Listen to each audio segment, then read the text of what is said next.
It's tea time with Uncle 12. Let me go grab my cup.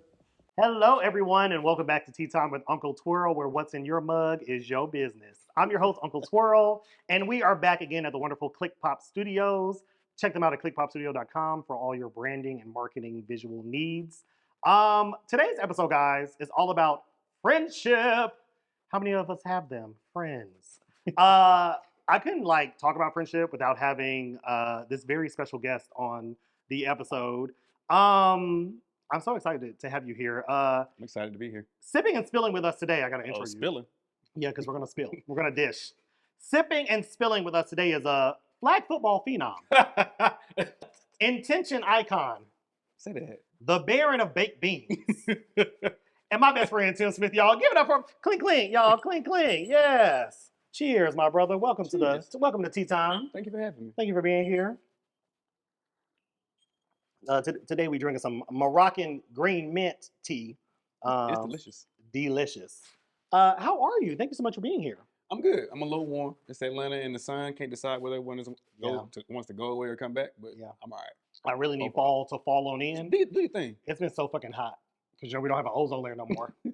She's gone, and so the sun is radioactive, and I'm light skinned, so it's real harsh on us melanin deficient folks. Yeah, I'm a little better off. Yeah, no, Got I an uneven tan though. It's funny. On the way here, I was like, "Oh, I'm so excited! We're filming today." And then I got an email about my student loan estimate. I don't know how many of y'all out there are getting these emails about these student loan estimates. Mine was like $553 a month. Yeah, I said nah. I'm good. I'm like, I was confused when I got the email because Jesus paid it all, so I don't really know what you need me What you want from me? to do. But like, if you out there are also getting these emails and you're stressed, just do what I'm doing. I'm getting as high as these interest rates, nigga. I don't have it. I don't. And so yeah. But okay, I'm so excited. Sound like an ad for BetterHelp. Get you some BetterHelp. Get you some. Let me tell you, those. I like how comical most of those are because I'll be watching them. I'm like, therapy is actually quite hard work. So I'm glad y'all easing people into this. But okay, before we get into the friendship breakdown, I have two games that we're gonna play. Okay. Okay. So the first game is a card question game. So you have some cards on your end. These are random. I did not look at all of these before, and so we'll just take turns reading the card, and then responding. And I'm gonna let you go first. So I'll read first. Yeah. Do we both answer the question or just the other person? They are phrased. It will be like for you to answer or me to answer. You'll know when you read the card. Mm-hmm. Card number 1. What is something you are sexually attracted to that you are also afraid of? Men. Yeah. Yeah, it's a curse, guys. Like I'll be like, man, I love these niggas. Oh my God, these niggas is wild. I'm afraid. This is crazy. Yeah. What about you? Women. Let me tell you. It is wholly enticing, the female anatomy, especially that of our lovely black sisters. Hello. But also, I can't figure them out. So, like, things that I can't figure out oftentimes scare me. I was up late one night. I'm married, by the way. And when you're up late one night, you be drifting. And I had came across some trans porn, but they were trans men. So they're men, right? But most of them have vagines. And nigga, I don't know. I'm like, I was like, Might go that pussy. I was like, I'm a little afraid of what this is doing to me, these aesthetics. So yeah, I'm afraid of men. Okay, let me see what I got. Oh, if you were a superhero, if you were a superhero, what would your 3 superpowers be? I get 3? 3. All right, so I'm automatically starting with infinite distance teleportation. Okay. It is a superpower I've always wanted. I can go wherever I want and then just like however far I want, go planet to planet, like Goku doing the... Yes, instant. Fuck you, Delta. I ain't got to pay for no flights. I ain't got to go to work. I really got to own a car. Nigga. I would also like to amend that also I can transport people with me as well. Facts. Infinite numbers of people. That's because you're generous. Yeah. Mm-hmm. I don't want to go nowhere alone. I don't like being alone, y'all. I would like the ability to be able to, I guess, see through walls, or have X-ray vision. Because you're nosy. For sure. And then in tandem with the X-ray vision, superhero. But yes, because if you're talking shit about me, I'm going to know. Yeah. Period. Yeah. I don't need invulnerability. I don't need super strength. I don't need any of that. I want to be like a regular guy who can be slick with my superpowers. Like, you don't know I got them. Right. Very low key. Right. I think I would like to be control the elements like the Avatar. You know, hopefully I can blow a nigga my way. You know, wash him ashore. Be like, hello, I've been waiting for you. I think I would love telekinesis, right? Like all encompassing. Like I can lift things, I can fly. You know, hopefully a little bit telepathy in there. Like, what are these niggas thinking? I'm in your brain. That would scare me. And I would like to be able to like old boy from the X-Men, like survive or adapt survivability. Oh, the So one like if guy? I was in space, you know what I'm saying? Because space is the new frontier. Because nigga, get ready, y'all. We're gonna be living on Jupiter. For the whites. I don't want y'all not gonna leave me on ghetto ass Earth. Ghetto. Y'all not gonna just leave. Elon, I'm sneaking onto the spaceship. You destroy this planet, I'm going with you. I'm on the ship. So yeah, I think those would be my three. Okay. I think the telepathy would terrify me. I saw this movie with Tom Holland in it where like all the men, their thoughts are like uttered out loud. Like, especially if you have no control. Right. I'm like, bro, no. Yeah, no, not that. I'm not in control. It's in control of me. Yeah. No. But even the other way around, like sometimes I don't want to know what's going on inside somebody's head. Cause like you might peek behind the blinds and you can't unsee that. Yeah, now I'm different. Right. And our relationship is. I'm gonna ask you a question, and then my powers are gonna automatically kick in, and I'm gonna automatically listen to your first thought because your first thought's the real one. It is. And then you get tactful when you deliver when you answer the question. That's what I do. Right. What you got next? Second question. What's something I really need to hear? Don't do this. I'm about to do it. So for those of you who don't know Tim really doesn't like compliments. He's very do not compliment me. So here's some things you really need to hear. You're a wonderful father. You are like the best friend. I'm so lucky to have you as like one of my best friends. You are incredibly generous and giving and thoughtful, and he will always take time, y'all. Like if you really are like, hey, this is what I need, he will pop up on you when you don't ask. Like I'm going through some things. I was going through some things earlier this year. This nigga showed up at my house. Okay, I was in a bad space. Yeah, correct. And so like, yeah, you're just incredibly generous, and I don't think you hear it enough. And so yeah, we're giving you your flowers today, my brother. Woo. Those are things you need to hear. Some tissue. We gonna win an Emmy for this one. I'm excited. Typical Scorpio. Let me tell you, water signs, y'all be like, I feel like your tears are always just on this. They're right here at any moment. Yeah. Period. Mine don't live right. They take nothing. A sweet Hallmark commercial will take me. Let me tell you, these Publix commercials have been getting a little ridiculous. Like I live alone now, and like they be like, "Hello," I'd be like, "Let me turn the channel." I don't. Okay, let me see. Uh-oh. Look me in the eye and tell me something in silence. I don't even know what I want to say. Okay. All right. Give me 1 second. Okay. All right. Now we're gonna test these superpowers. Let's see Telepathy? if they've manifested.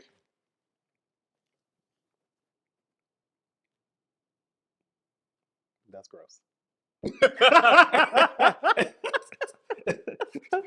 Yuck. I want to know what you heard.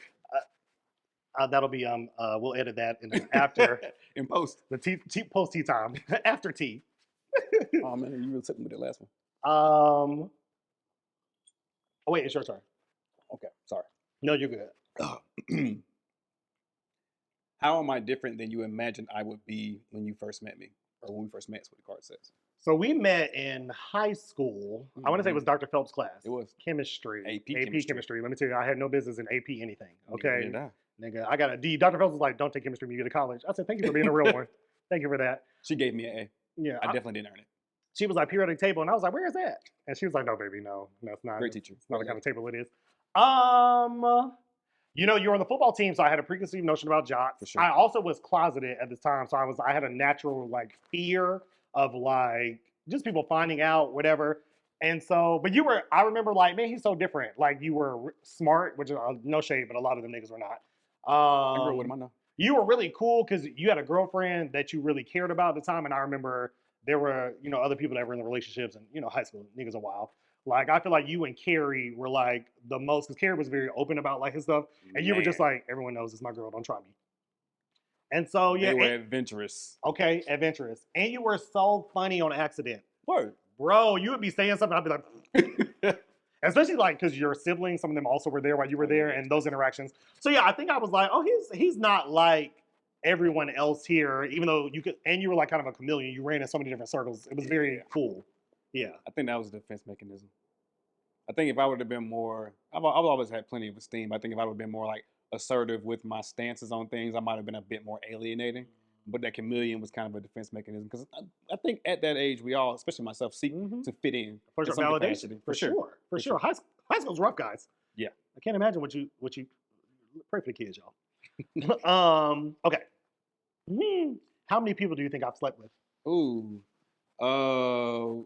Wait, sleep, sex, or like sleep? Let's do both because now I'm curious. Oh, the numbers are vastly different. Vastly. The number of people you slept with intimately. Yes. I would say a dozen. That's 12. That's 12, right? Yes. Y'all know math ain't mine. Okay. The number of people you've fallen asleep next to. I would say about 24 maybe 30. 24 to 30. And when I say false, like it could be like somebody needed comfort and they fell asleep next to you, or it could have been like somebody you were involved with. Right. And let me tell you something.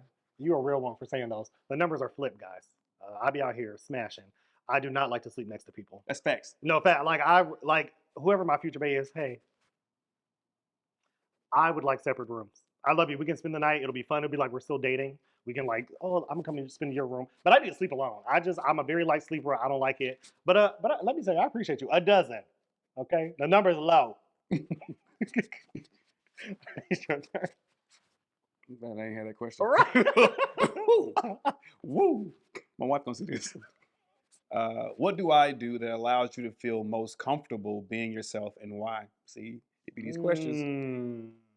What is this game? I don't even know if you remember this. No, they're not sponsoring this. No. Look, hit me up afterwards. I don't know if you remember this. There was a long time ago. I think we were in college. There was a conversation we had about shame and how like growing up, your mom taught you like not to be ashamed, not to be shameful. You were like, if I was gay, like that's not something I would be ashamed of. Like I have very little shame, and anyone that knows Tim knows that's true. Very little shame. But that was something that kind of empowered me, I think, to be more myself or less afraid. Because I think a lot of times, like, growing up gay, in society, you hear a lot of stuff about like who you are before even getting a chance to kind of discover who I am. And like a lot of people have preconceived notions, and that can kind of force you to your earlier comment about high school to kind of try to fit in or like be as palatable as people need you to be. But you were like, no, fuck that. Like I don't walk around with shame. You're not gonna make me feel ashamed. I am who I am. And yeah. If I can answer the question as well. So, being that I am a heteronormative cisgendered man, I sometimes would feel almost uncomfortable either one, being that sounding board for any controversial topic because none of us are monolithic, or two, asking questions about controversial topics, especially with people who are part of a community that may be considered taboo, right? So like, if I had questions about the LGBT community, I would ask you, and you were always very patient and kind and open to answering the questions as best you could, and you didn't make me feel judged about having the ignorance that I had about the questions, because I was genuinely curious about what the answer would be, but I didn't necessarily have people I could go to and ask those questions, because I don't have a lot of close friends that are part of the LGBT community, but I have a few, not a lot who know like as much about me as you know. Right. So I think contextually, I don't have to explain things or give a disclaimer, so I can just like say the question, you'd be like, okay, let me think about it, and you'll answer the question. Right. And I think in your doing that, you made me feel more comfortable doing it myself in other environments. So like, I grew up very black, but we went to Georgia Southern. Georgia Southern's a PWI. Right. It made me a lot more comfortable answering those questions on behalf of black people, or protesting on behalf of black people, or standing up for the persons whose voice isn't in the room. And I've kind of carried that into my career as well. I do not mind answering people's silly questions. Like, if you got a question you think is probably dumb and you don't want to ask it in public, come ask me. I'll do my best to try to explain it to you in the way that I see it. Again, we're not monolithic, so everybody's not going to think the way that I think. But I try to be patient with people, and I got that from you. Because I think, like, how do we learn? Like, some of my favorite teachers, they'd be like, there are no stupid questions, but there are some ridiculous ones. And those are my favorite kind. One of my favorite teachers, she used to say that all the time. She's like, there are no stupid questions, but there are some ridiculous ones. She said, and I love those. Because let's talk about it. She said, let's laugh about it. And I kind of feel like a lot of people want allies, but, people aren't always born that way. You know what I'm saying? Sometimes, like, we have questions and, like, you kind of have to be able to, like, talk about it without being afraid that someone's going to bite your head off. And so, thank you for that. Absolutely. Okay, let's see. If heaven was one moment to be relived over and over, what would your heaven be? One. That's tough. Right. Because if I don't answer something with my wife, she can be mad. Okay, let's make sure. Look, I was like this. What would your heaven be? Can I do like one and then an honorable mention? For sure. This is your All right. question. Go off. My one would be at my wedding, or at our wedding, my wife and I's wedding. She during the first dance, after she had danced with her father, I'm dancing with my mom, which were tender moments for both of us. I remember my mom whispered in my ear, "I'm ready to let you go." Ooh, ooh. How dare she? Ooh, ooh. How dare she? It's about to give me again right now. It's Oh been my 7 God, years. that's almost like me.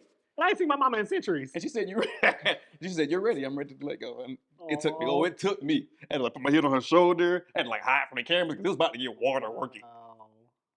Honorable mention would be our freshman year. We spent a lot of time in Eagle Village. For sure. 2203. Yeah, a lot of time in that room. And I remember this one occasion we had been like talking about something or a number of things, and I remember looking up and seeing the sun coming through the blinds. I'm like, "Did we talk all night?" All night. It was like 4 or 5 of us in there, and we were just sitting around talking about a number of topics. And the sun, I had never lost track of time like that. The sun was coming up. I think it was a school night, and the sun. Oh shit! It's always a school night in college, guys. Do your homework. But like that was like I know I'm so comfortable with these people that I completely disengage all my defenses and just like be here in the moment and talk about whatever the thing is and share openly. Like it is hard. Again, not monolithic. It is hard for me as a black man to let down all my defenses, especially today. It was easier 15 years ago, but especially today. For sure. And to be around people where you feel like you can be utterly off guard is a feeling that's hard to explain. For sure. That's dope. Very good. Your turn. Here we go. What do you think you were born to do but aren't doing? I would love to hear this answer. Ooh, no, that's tough. I feel like that's the heaven question. Let's see. Something I think I was born to do, just in general, I think is bring humor, light, to situations. Like, I take very few things very seriously. We laugh at inappropriate things all the time. Way too inappropriate. A lot, y'all. Don't tell me nothing serious. I'm probably gonna laugh first. It's just how I process things. I don't think what I'm doing right now is maybe stand up. Is that a sign, Lord? Is like stand up or writing, like comedic writing, or like. I also, to be honest, I have this fantasy where like I think I should be curating talent, like either the person that finds talents for shows or like works in some kind of A&R. Like I can recognize like you have something. Yeah, like you have a gift, and then sometimes I don't think always people see that, and so yeah, maybe something like that. Okay, yeah, I hear that. Yeah. Okay, let's see. This is my last question. What is the strongest common value of ours that connects us? I'm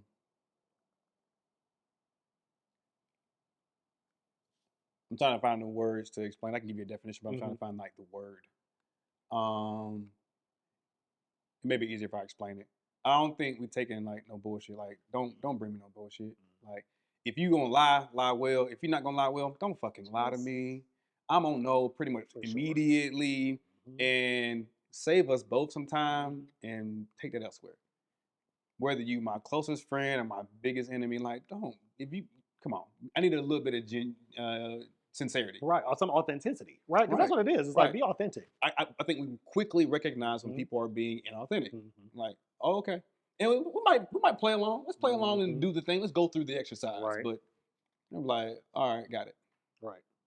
I like that. For very no nonsense over here. We're very unserious, but we don't play. Yeah. I'm going to laugh at you. We can kiki all day, but I know you bullshit. For sure. Okay, what's your last one?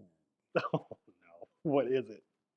Tell me 3 moments that changed your life.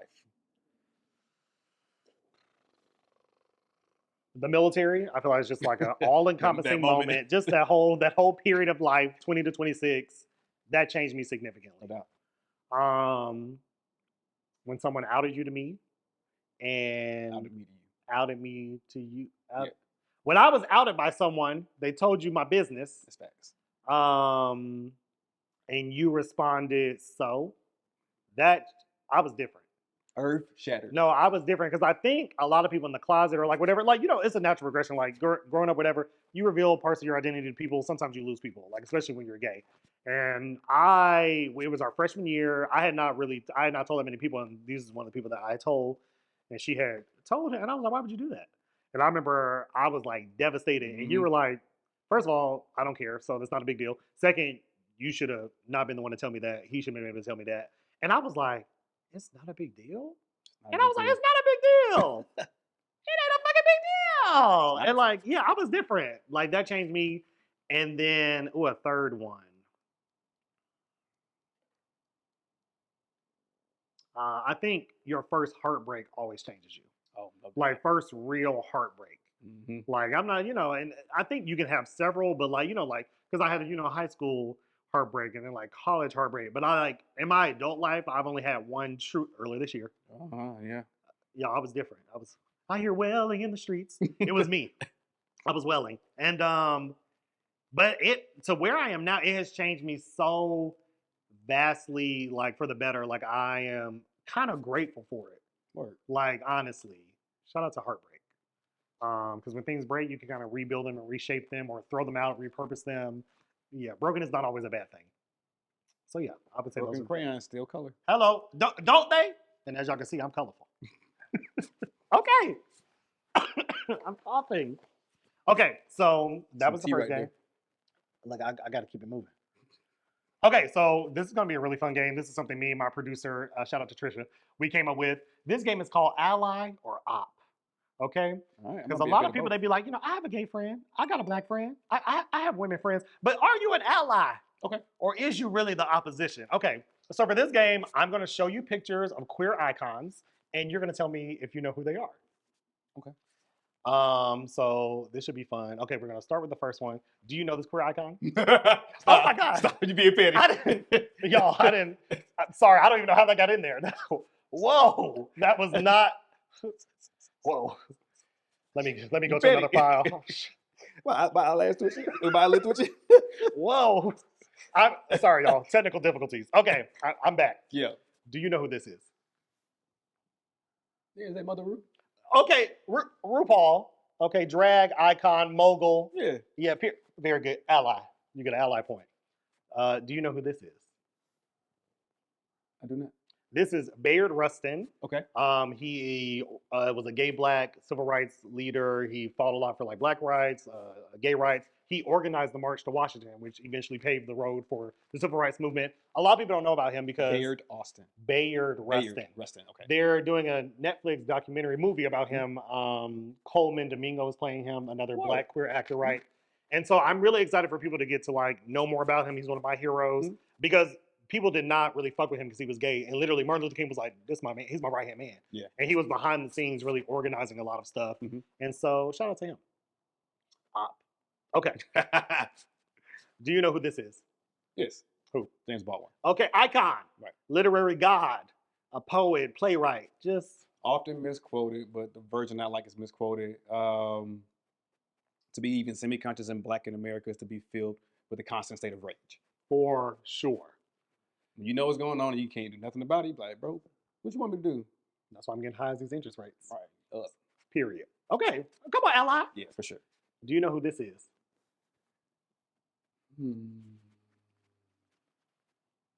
I do not. This is T.S. Madison, trans icon. T.S. Madison. Yes, trans icon, social media master, actress. Yeah, a really big deal. Very funny. Has been doing a lot of work for trans visibility for years. And so, shout out to T.S. Okay. Do you know who this is? I do not. This is Janet Mock. Have you ever heard of the show Pose? Yeah. Yeah, so she was one of the producers. Ryan Murphy created it. She was the first trans woman to ever be a writer in any kind of television series. She's also the first trans woman to ever direct any television episode in history. And so she's another trans activist icon. Shout out to Janet. Janet, we need another Pose, baby. Mock. M-O-C-K. Like, who you mocking? Yeah. Janet, I hope you're well. We need another show, baby. Come on. Last but not least, do you know who this is? No. This is Alice Walker. I knew it was. Look, I was like, for real? Yeah, I knew it was. Alice, look, I thought you wanted to do the thing. I did not. Okay, These are your points, not mine. my bad. But yeah, Alice Walker, icon, The Color Purple. She's Pulitzer Prize winning. And I'm very excited because, they're doing the musical adaptation into film. It comes out this Christmas. Oh, yeah. I cannot wait. For those of you who haven't seen The Color Purple, come on, y'all. Do better. I've seen it so many times. Have you ever read the book? I have not. I feel like it would be Me too either. graphic for me. Yeah, I heard the book is quite graphic because there's in the play, the musical, they talk more about Celie and Suge's lesbian relationship because they were in a relationship, right? They traveled the world and stuff together, and the first time they lost their virginity, just stuff like that. That of course they were not gonna put in the movie back when Steven Spielberg was doing it. But yeah, look, I guess the song makes sense now. Sister, you've been on my mind. okay, hello, sister, we're two of a kind. Okay, she said, "Baby, I see you and I want you." Period. But yeah, that was ally and op. Hey, you more of an ally than an op. We fuck with that. Yeah. The ones I don't know I actually want to know about more about Bayard Rustin. I'm very excited that let me tell you, that Netflix movie, I saw the trailer, it looks really good. I think it's gonna be great. And it's time that he really gets his, his props. Right. Okay, so we're about to get into the friendship segment. Mm-hmm. The reason I wanted to do this episode, one, selfishly, I wanted to have something recorded, having conversations with my best friend. I don't think we do a good job of recording enough audio or visual memories or just history. I wish that I would have took time to record conversations with my grandparents or even my dad and my mom. Just to kind of have that stuff where if kids or whoever they have questions or these are people they never got to meet or see or hear, it just is different. It's a different experience. And so selfishly, I wanted to record with you, just whatever. But also, I don't think we talk enough about Black male friendship, the importance and impact they have on our lives. And I know we've each impacted and influenced each other in various different ways. You've really helped me become the wonderful human being I think I am today. And so that was the catalyst for the conversation. But I want to go back. I know we talked about we met in high school, but I want to go back even further. So you come from a big family. Huge. I've had the pleasure of getting to know your family. Same pleasure. Your family is amazing. His family is the shit. But growing up, our siblings are typically a lot of our first friends, first enemies, first everything. And so I'm curious to know, what are some things your siblings taught you about friendship? It doesn't look any one way. We are eerily similar, but vastly different at the same time. So our interests are similar, but also we have wildly different interests as well. And so talking to my siblings or listening to my siblings or even just watching them from afar, it changed the way I would approach different interactions I would have in my own personal life. So the way it taught me how to be a friend was to be a good listener. The way it taught me how to be a friend was to take up for people that you care about. The way it taught me how to be a friend was to be the person who can lead among people, but lead from within them as well. And you have 6 siblings. Yes. And it's 2 girls and 4 boys. Look, I'm mathing today. And he's not good at math. And let me tell you, y'all, unless it's my account. Hello. I can count zeros. And so I was curious, I want to talk a little bit about brotherhood, right? You're in a fraternity, but you also have been a brother, have brothers. How has brotherhood either correlated or played impact into friendship or how you view male friendships or men in general? I'd say I treat my male friends like my brothers.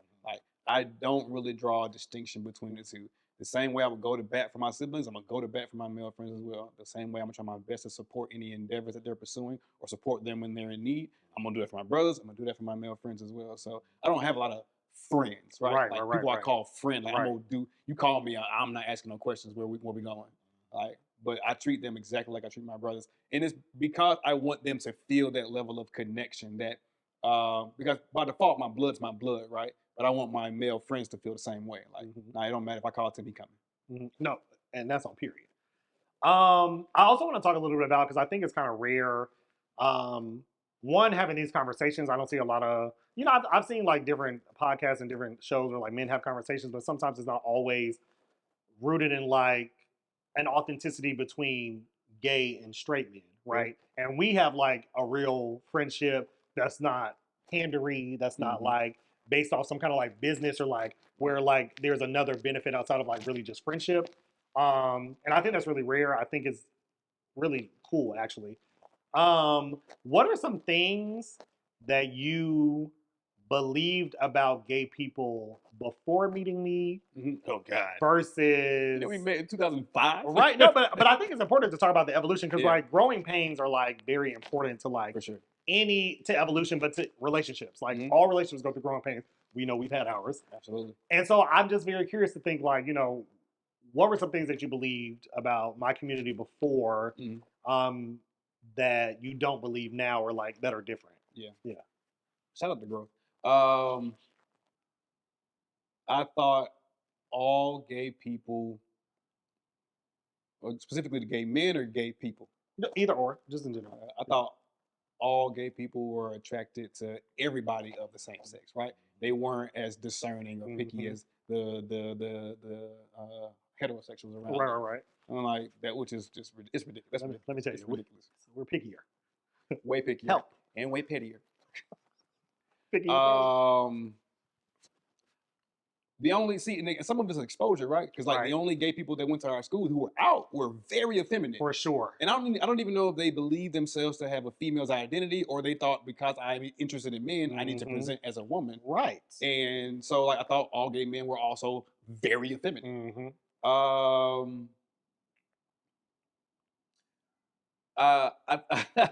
thought it was gross, but only because I couldn't imagine kissing somebody and feeling hair. Yeah.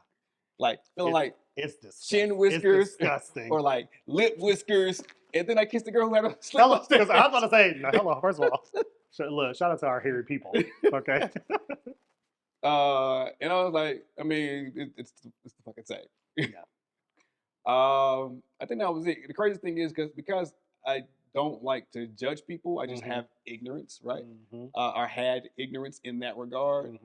It wasn't even like I really cared what they had going on in their personal lives. Because like the girl I did in high school, she was on a dance team with those same guys. And I didn't treat them any differently than I treated anybody else. Right. Now I will say back then I might not have been as quick to come to their aid had someone been like bullying them, but also one of them was stronger than most of the guys in the school. Hello. Like stronger than most of the guys in the school. We'll beat your ass. Okay. But I might not have been as apt or quick to like go to their aid. We also weren't friends like that. So. And I want to, because you mentioned some really like poignant things about exposure. Because even like, so when we were in high school, two of the guys that were, openly gay were more feminine. Like sometimes they would wear purses or wigs or like, dress in a way that people deem like feminine. And I think for me, even I didn't think I was gay in high school because, we didn't have as many like points of references as now. Like you can turn there are more TV shows and queer icons, especially for Black gay people or like trans people or people in the community of color. And so I was like, well, I am not the most masculine. Hold on. I need to get my mask. Y'all. Took this water. Oh, that semen, it's coming back up. Oh my. It's thick. They're going to be like this looking. Sorry, y'all. You should have got the throat coat. Oh my God! Let me tell you that throat coat. If y'all know about that throat, we know. They also not paying for this. Hold on, I'm not plugging y'all. But I do think a lot of it is like lack of exposure because I remember thinking like, well, I ain't gay. I just don't like girls, so maybe something's wrong with me. It almost like made me feel a little more isolated because I think understanding that it's a spectrum and having exposure of all different kinds of people. To your point earlier, we're not a monolith is important because even I was like, well, I felt even more alone. I think in high school because I was like, well, I'm not like them. But I'm definitely not straight, so I don't know what's going on, and so I'm very grateful for the exposure. And also, shout out to feminine gay Black men. I think sometimes our community they get a lot of flack, but to be honest, like if you are someone not necessarily trying to hide, but it's easy for you to blend in with mainstream society, it's harder for people who can't blend in. Like I can't help that I have a lisp or that this is how I come across or I have more feminine energy because feminine energy is divine, right? I think a lot of it goes back to we really should talk about like the negative hypermasculinity, like how a lot of y'all really hate anything that's feminine or other because you just don't want to see a man doing that. But I'm like, there's nothing wrong with it in the grand scheme, really, because women are wonderful, men are wonderful, and so shout out to y'all. Can I pause you real quick? Yeah, go on. Even to that point, I have straight male friends who are married, happily married for years, love their wives. They have very high feminine energy. I'm like, okay, it's nothing different than any of my other homeboys. They adapt the same way. They do the same. They have the same interests I have. They just a bit more feminine. They pay a lot more particular attention to their aesthetics. Right. It's not a correlation with sexual orientation. Right, for sure. Right. They made me more hyper aware of some of them. I'm like, hey, I need to make sure these cuticles. Because let me tell you, some of y'all need a gay friend. Some of y'all walk around here just lip chap, just basic stuff. It's emotional. Get a manicure and a pedicure. Dusty knuckles. Okay, biscuit feet. Right, you trying to finger your girl, your damn nail, like that poor woman. Her poor labia lives matter. So like growing pains, like so even me and you, I know one time we were at Tijuana Garage, and we had been friends a long time. Like because in college there was a Black Student Alliance, and there was a comment made that like AIDS was a gay person's disease, and people were going off, y'all. It was this 2006, just we've grown, but it was terrible. And I remember like I think I changed my Facebook profile to like the middle finger, and I was like, don't talk to me if I haven't told you otherwise. And you were even really cool about that. You were like, that wasn't cool. Like I remember you were one of the only people that stood up and like, y'all, come on. And so that was wonderful. But I remember when we were leaving Tijuana Garage, and I think you were either going to propose or we were just talking about marriage or whatever. And then I was like, I can't wait till I get married. He was like, I can't come to that shit though. Yep. Like I love you. I don't support that. And I think that was like a big like growing moment for like both of us. Cause I was like, that's fucked up. And and I don't support everything that everyone do. Very loud. I was like, oh my gosh. Like, and I think it's funny, moments like that, I try to tell people don't run from adversity or moments like that, because I remember you said you went and you had a conversation with your mom afterwards that kind of really made you think about, do I even really believe what I'm saying? Are these things that I was taught and made to feel like these are my feelings, but they're not really mine? You know what I mean? Yeah. I remember saying it, and I remember watching two of your faces change. I'm like, two of my faces, because I'm two-faced. You and somebody else's faces both like it dropped. I remember like thinking in my head, I really just hurt my friend, because you've had reactions to things before, but like you had never had that kind of reaction to anything I had said or done before. And to see that reaction, I was like, oh, I hurt him unintentionally. Right. Based on some antiquated thought that wasn't even my own. And the crazy thing in that moment, that's when I think that might have been one of the first times I can vividly recall introspection. Like talking to my mom about it. My mom, I grew up in Georgia. Like we churched. Hello. We had church every Sunday. South. Man. Okay. Bible belting it up. Hello. Kojic. And I remember her like saying like, well, how do you actually feel about it? And I was like, blah, blah, blah, blah, blah. I said, she's like, no. I'm not saying what I said or what a preacher said or what a teacher said or coach said or a mentor said, counselor said, friend said. How do you feel about it? Right. And like to have my world stopped like that, like stop espousing the opinions of people that you grew up around, stop espousing the opinions of adults that were pouring into your vessel and not necessarily with fruitful information. Right. Like, how do you feel about it? Right. No. Tell me how you feel about it. Right. And she was asking rhetorically, but. Right. But I think it's important to like, because I think we all get to a point like, as we're like growing and evolving and changing, like there's a lot of things that we're taught, like things that I was taught growing up about myself that I had to unlearn. You know what I'm saying? Facts. Things that like are regurgitated and forced into you, and you start to believe it. And it's like, actually, I don't feel this way. I don't actually believe these things. And I think that kind of introspection, to your point, is really dope. I think even because we talked about it afterwards, and we've had this conversation, but I was like, I think I learned even in that moment, like a lot about introspection and like even things that like I believe are like, even to be honest, like why did that make you mad, or like why did that, And so thank you for that. Absolutely. Real talk. Thank you for being understanding, even coming back to like the table to talk about it, right? Because like you could have been like, I'm fucking done with him. Like I don't know what the fuck you on. You ain't coming to my. Who knows when I'm getting married? I'm still single. Who knows? This is Tijuana Garage. Very long time ago. Big clothes. You know what I'm saying? But I think like I think a lot of people don't really give. What we did for a drag show? Was it just dinner? Or was It was show? just dinner. I had never been to. I heard they had drag shows there, but I'd never been to one. You know, sadly, I won't be.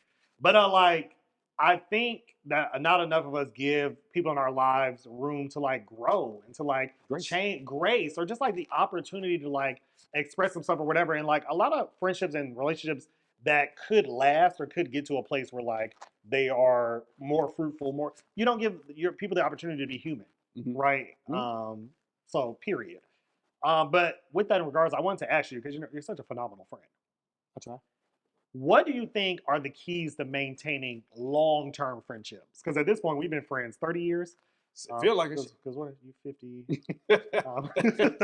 we the same age for now. All right. Maintaining long-term friendship. Mhm. So I think it does start with grace, Mhm. right? Because like the one thing that's inevitable about people is that we're going to change, Mhm. right? Maybe a lot of our foundational characteristics and attributes are going to remain the same throughout time, but like our interests may change, the things that wake us up in the morning, our Right. motivations may change, the things that we want to do with our lives may change. All that stuff may change, but like fundamentally being consistent in that way, like in your foundation, but also offering somebody the grace to be able to say, I don't really like black no more. I want to Mhm. wear yellow more, or I Mhm. want to wear gray more, or I want to Mhm. wear white. The Right. opposite. Right. Like so, I think if you really want to maintain a friendship, you got to offer grace. And even in times when you were really mad, you were still offering me grace. And that's one of the things I really appreciate about you. And again, learn from you that even when you like furious, Mhm. grace. It's funny, y'all can't see Nadia, owner of ClickPopStudio.com. She's in the back filming, but we were talking earlier about giving people the opportunity to grow in your friendships, to like learn grace through stuff like that is really important. And primarily, who are you when you're mad? What kind of person are you when you're upset? We were talking about partnership. You know, when people are out here looking for partners, friends, you know, any kind of relationship. Who are you when you're at your worst says a lot about who you are. Period. That's facts. And so, period. Thank you for that.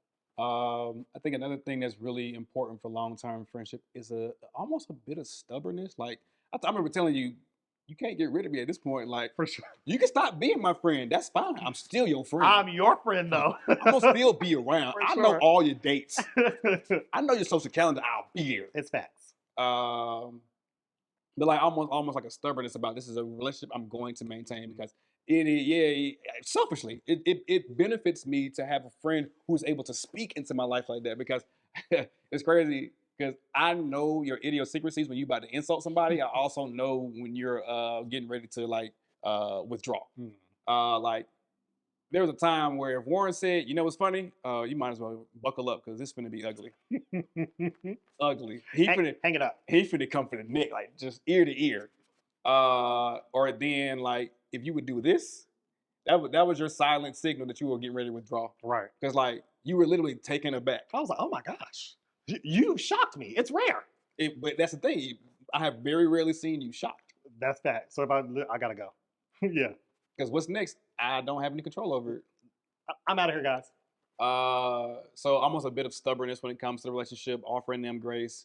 But also, again, that authenticity, the ability to kind of like be myself or even offer the space to allow people to be themselves. And then for the person to not only offer it or not only receive it, but return it in kind. If that's the kind of vibe you have with somebody, that's a friendship. Like that's a real friendship. For sure. Because again, I'm saying it earlier, like I can like all the way guard down, like guard all the way down. And I know anything that I would be willing to do for you, you will return it in kind. And I think one of the more important characteristics of a lasting friendship is not to keep a ledger. Don't keep a ledger about what's paid and what's owed. Like if I get dinner the first time, I may get dinner the next time. I'm not like I got dinner last time. You owe me dinner now. Right. Keeping a ledger for those things because it may not get repaid in a fiscal way. It may get paid back in emotional support. It may get paid back in advice. It may get paid back 1,000 different ways. Like reciprocity is not linear. Right. Yeah. Right. It actually is quite circular in my opinion. Like it's just no one point. There's no one way to return my generosity. Facts. And you real stubborn about trying to return generosity. And be like, bro, it's fine. Like it's fine. I'm fine. Take that and ride with it. Right. You'll get me in on this go around. And I'm like, well, I need to talk. You're like, all right, I'm listening. Hello, welcome. No, for sure. Thank you. Yeah, for sure. So this is the last question I ask everybody that's on the show. Okay. What is something you would like me to ask the next person that's on the show? What's a question or something you would like for me to ask them? Uh, so it's kind of funny because it plays into a lot of what we've already talked about today. I think the easiest way to get to know somebody where they're at today, or to see how introspective they've been in their adulthood, can we be friends? It's really my "can we be friends" question, is to ask them, what's something that you believed, were taught, or subscribed to when you were younger that you no longer subscribe to? Like, you took the time to think about how you actually felt about it, Mm-hmm. and were like, that ain't it. Okay. So how do I actually feel about it? And say that thing out loud. Like Mm-hmm. that, even you can, maybe they want it to be multiple things, maybe they want it to be one thing, but like, say that thing. Mm-hmm. Because again, parents, siblings, preachers, Mhm. teachers, mentors, coaches, Mhm. counselors, everybody's pouring into you for so Mhm. long that sometimes their noise drowns out the sound of your own voice. And you don't know what your Hello. voice sounds like. Hello. So find your voice and answer the question.